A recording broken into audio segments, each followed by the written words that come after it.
హరి ఓం.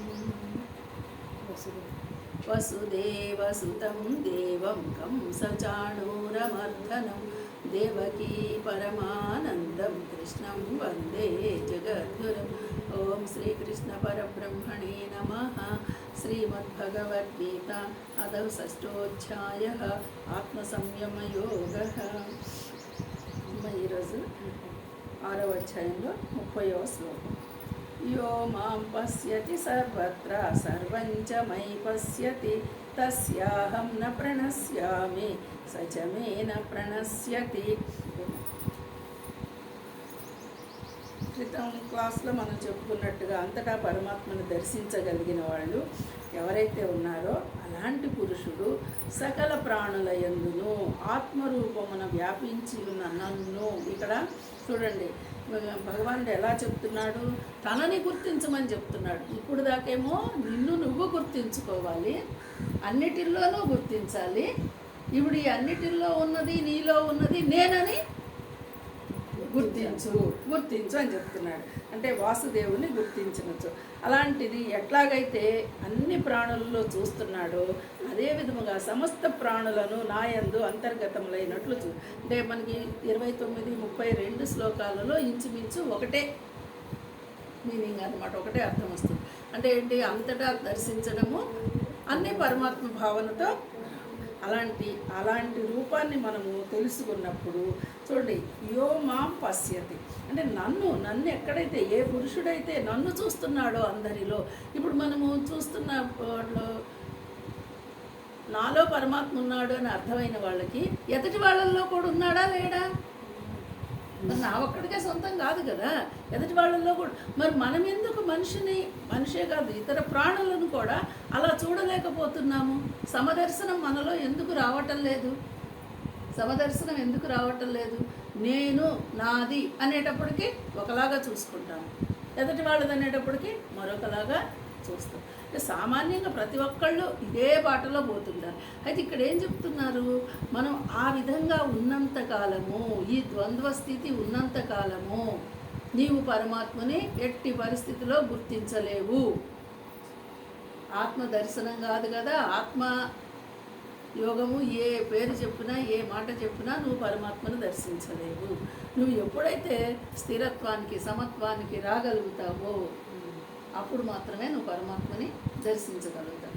నీలో వేరు భావాలు ఉన్నంత వరకు, నేను వేరు వాళ్ళు వేరు, నాదిది అంటే ఇక్కడ ఈ భావం ఎప్పుడు పోతుంది? ఈ సమానత్వం ఎలా వస్తుంది? ఈ సమానత్వము అంటే ఇక్కడ అంతటా పరమాత్మ నిండి ఉన్నాడు అనేటువంటి ఆత్మభావన నీకు అర్థమైనప్పుడు నువ్వు ఆ భావనలో ఉండని చెప్తున్నాడు. మనకేమో పరమాత్మ తెలుసు అనుకుంటున్నాము, పరమాత్మ అంతటా ఉన్నాడు, అన్నిట్లో ఉన్నట్టున్నాడు.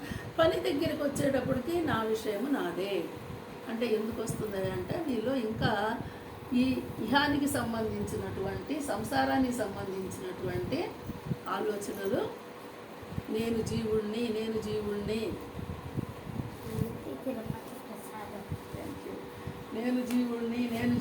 అనుకుంటున్నావు. నువ్వు జీవుడు కాదు, దేవుడు భావన రావాలి. సంసారం పట్టుకుంటే జీవుడు, సంసారం వదిలిపెడితే దేవుడు. సంసారం వదిలిపెట్టడం అంటే మళ్ళీ ఏదో వదిలిపెట్టేసి సన్యాసం పుచ్చుకొని వెళ్ళిపోమని మనం ఎక్కడా చెప్పలా. దేనిని అంటుకోకుండా ఉండవయ్యా అంటున్నాడు. మరి అంటుకోకుండా ఉండటం ఎలా ఉంటుంది అంటే ఇక్కడ పరమాత్మని అర్థం చేసుకోవడం అంటే జరిగేది ఎలాగూ జరుగుతుంది. ఆ జరిగే వాటిల్ని నేను శాసిస్తున్నానని ఎందుకు అనుకుంటావు? నీ కర్తవ్య కర్మని నువ్వు చెయ్యి, నీ డ్యూటీ నువ్వు చేస్తున్నావు, నీ పని నువ్వు చేస్తున్నావు అంతే. కానీ దానికి వచ్చే ఫలితమే కాదు, దానికి బాధ్యతను కూడా నువ్వు వహించొద్దు అంటున్నాడు. కేవలము కర్మకు వచ్చే ఫలితమే కాదయ్యా, దాని బాధ్యత కూడా నీది కాదు. బాధ్యత అంటే చూడండి, మేము ఈ పని చేస్తాం కాబట్టి మీరు కూడా అలా చేయండి, మీరు కూడా ఇలా ఉండండి. మనం అందరి మీద శాసించడానికి ప్రయత్నం చేస్తూ ఉంటాం. ఇంట్లో వాళ్ళందరూ ఇలా ఉండాలి, అలా ఉండాలి. అది సాధ్యమయ్యే పని కాదు. నీవు ముందు మారితే తర్వాత నువ్వు మిగతా వాళ్ళని నిన్ను చూసి మారే అవకాశం ఉంటుందేమో. కానీ నువ్వు శాసించేప్పుడు చేయలేదు. వాళ్ళల్లో కూడా పరమాత్మ ఉన్నాడు కదా, మరి వాళ్ళల్లో ఉన్న పరమాత్మ ఈ విధంగా ఎందుకు చేస్తున్నాడండి? నాలో ఉన్న పరమాత్మ నాకు అర్థమైనట్లు. అదే అజ్ఞానము చెప్తున్నాడు కదా, అందరికీ పరమాత్మ తత్వం అర్థం కావాలని లేదు. ఉన్నాడు, అందరిలో ఉన్నాడు. కానీ గుర్తించగలిగిన వాళ్ళు ఎంతమంది? గుర్తించగలిగిన వాళ్ళే ఈ పరమాత్మ చెప్పినటువంటి మోక్ష రూపానికి వెళ్ళగలుగుతారు. గుర్తించలేని వాళ్ళ పరిస్థితుల కాలంలో జన్మలు తీసుకుంటారు, మళ్ళీ జన్మలో అందుకని ఏంటంటే ఇక్కడ ఈ సమస్త ప్రాణులైన నా యందు ఉన్నట్లుగా నువ్వు చూడు. అలాగే నేను అంతర్గతములుగా ఉన్నట్లు చూచువానికి నేను అదృశ్యుని. చూడండి, అంతర్గతంగా ఉన్నాను. నేను నన్ను అదృష్టుడు అనుకుంటున్నారేమో, నేను అదృష్టంగా లేదు, దృష్టమే. మీరు గుర్తిస్తే అనుక్షణం నేను గుర్తుకే ఉన్నా.